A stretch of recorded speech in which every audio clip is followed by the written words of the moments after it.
ত্রিপুরা রাজ্যের কৃষক উপকৃত হবে। আমরা এখন পর্যন্ত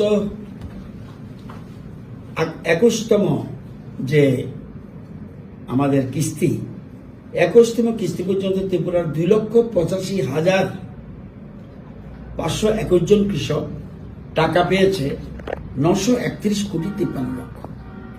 এখন 22তম আসছে এবং আজকে দেশের প্রধানমন্ত্রী মাননীয় শ্রী নরেন্দ্র মোদীজি আসামের গুয়াহাটি থেকে ডিজিটাল পদ্ধতিতে বোতাম টিপে পিএম কিষাণ সম্মান নিধির 22তম কিস্তি প্রদান করবেন এবং এতে আপনার আমাদের রাজ্যে শুধু আমাদের রাজ্যে নয় সারা দেশে 9,32,00,000 বেশি কৃষক তার ব্যাংক অ্যাকাউন্টে 18,630 কোটি টাকা ঢুকবে এবং আমাদের রাজ্যে ঢুকবে মোট 2,16,252 জন কৃষকের অ্যাকাউন্টে 46,36,34,000 টাকা ঢুকবে।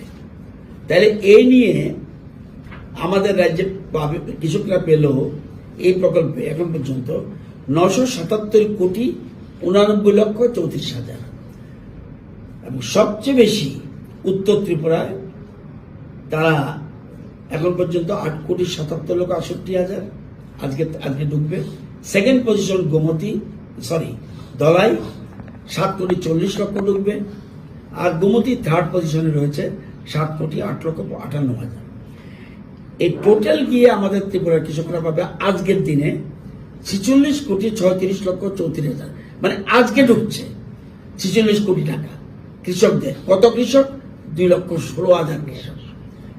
এটা যে কৃষকদের জন্য বিরাট একটা আশীর্বাদ। প্রধানমন্ত্রী নিজে যখনই দেখবেন কোনো মৎস্য চাষী কৃষক পশুপালনের কোনো লোক বিপদে পড়ে এবং প্রধানমন্ত্রী ওয়াল হিসাবে একটা দেওয়াল হিসেবে দাঁড়িয়ে যায় তাদের স্বার্থ রক্ষার্থে।